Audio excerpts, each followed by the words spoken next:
Now, here's two of the basic laws, and we'll take our break. Shof taught me these. They come from the Bible. Now, again, I'm an amateur, okay? When it comes to the Bible, I'm not a pro. So you'll sort of have to take my way of putting it. But here they are. The first one is the law of use. The law of use. And it goes something like this. Whatever you don't use, you lose. Lack of use causes loss.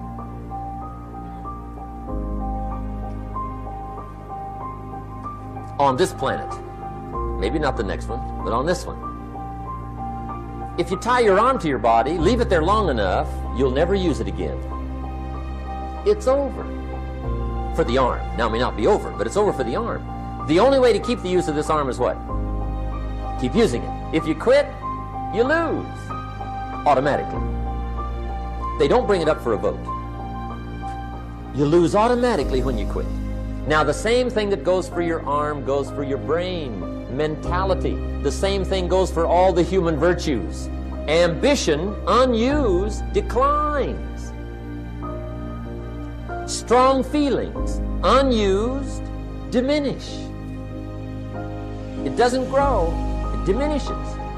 Faith, unused, decreases. It's a law. Vitality, unused, diminishes. Energy, unused, decreases.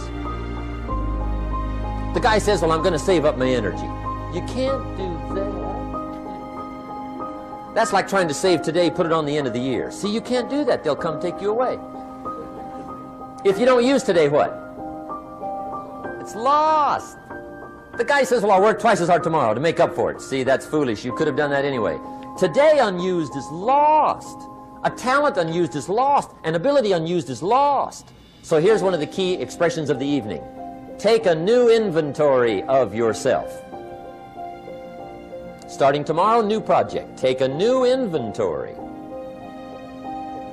And make sure that all of your talent and ability and mentality and ingenuity and vitality and strong feelings, faith, courage, make sure that all you've got's being used. Otherwise, you lose. Now, one of the best illustrations of the law of use is a Bible story called the Parable of the Talents. The Talents story. Interesting story if you haven't read it in a while. Just review it. It's a good story. An ancient story. It says there was a master with 3 servants. He got them together one day and he said to the 3, I've got these talents. And in those ancient days, a talent was a measure of gold. And he said to the 3 servants, take these talents and see what you can do with them while I'm gone. He said, I'm taking a journey and I'll be gone for a while. When I come back, we'll get together, go over the book, see how you did. He said, here's 5 of these talents for you. 5. Here's 2 of them for you. 2. And here's 1 for you. 1. The master said, take those talents, see what you can do with them. When I come back, we'll get together, we'll go over it all. The servant said, okay, master takes off. According to the ancient story, the master comes back from his trip. When he gets back, he gets the 3 servants together, and as he said he would, he asks, how did it go with those talents? You were 5. What happened? That servant said, well, I took the 5 talents you gave me, and I put them to work. A little shaky at first, but he said things finally got rolling, and he said, I poured it on. And he said, my talents grew to 7, 8, 9, 10. He said, I doubled my talents from 5 to 10. Books will show. Master said,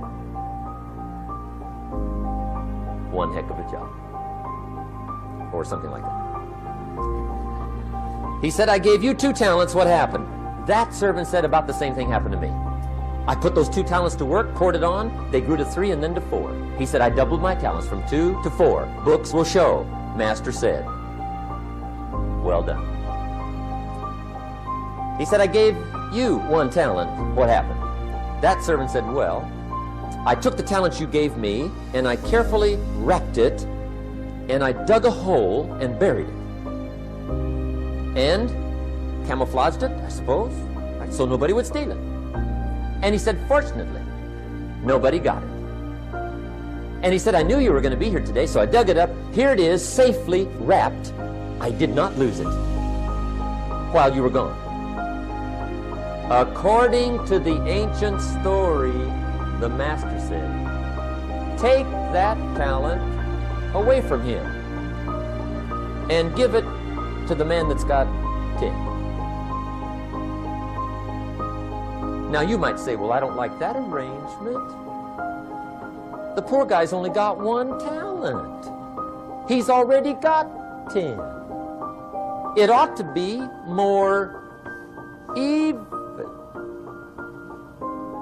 Remember, I didn't ask you to like it. But this one I would ask you to learn, because it simply means whatever you do not employ, you forfeit. It's a law. So learn well the law of use. Now here's the second one, and we're going to take our break. Second law from the Bible. This one we've heard since we were small, I'm sure. It's called the law of sowing and reaping. In fact, we've probably heard it so often we could quote it. It says, whatever you sow, what? You shall reap. Fairly blunt, hopefully clear. Here's my first suggestion on the law of sowing and reaping. Don't try to beat it. You might as well try sitting on the sun in the morning. Keep it from coming up. You'll have better luck. Whatever you sow, you reap. Now, for a fair share of my life, I'm a bit mixed up on how all this applies. Among a lot of things I was mixed up on. I knew I wasn't reaping too good. That I understood. My problem was I was confused about what was causing it. Remember me with the funny list? I thought those are the reasons why it isn't working out well. And then Mr. Schoaf gave me the clue that helped me figure it all out. He said, Mr. Rohn, I have another answer for you.